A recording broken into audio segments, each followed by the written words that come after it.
Hello everyone, welcome to today's tutorial. Today I'm going to be quickly showing you how you can set up Firecrawl inside of N8N. What is Firecrawl? Well, it's a third-party application that allows you to scrape data from websites.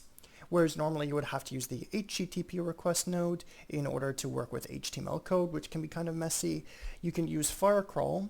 We still have to use the HTTP node, but we can set it up so that way it returns the data in a clean JSON format. If you are familiar with Apify, for example, it basically operates the same thing, or the same way.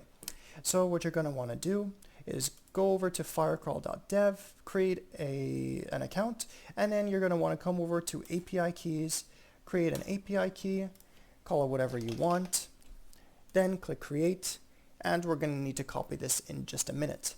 Next, what you're going to want to do is come over to the developer documents, then you can see you have a couple of different options. There's scrape, crawl, and map. We're just going to go ahead to the scrape section and scroll down. Since we want to use the JSON format, I'm just going to go ahead, copy the curl for this one. You can see that there's a couple of different ways you can work with this. So you can use HTML if you want to. However, JSON is much cleaner and easier to work with. So come over here, search up the HTTP node, come here, and the good thing is that you can just basically paste in the curl we just got, and it will automatically fill all of the fields for us. The only thing that we need to change is to update this authorization over here. So we need to replace this with our API key.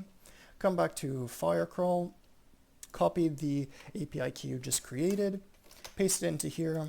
Don't worry, I will be revoking this afterwards, and then we can go ahead and run this now.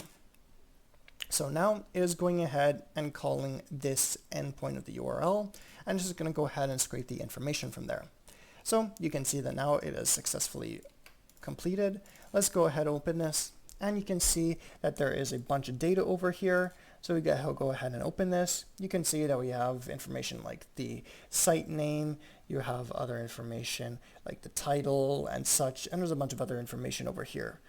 Basically, whatever you want to scrape, you can go ahead and do it.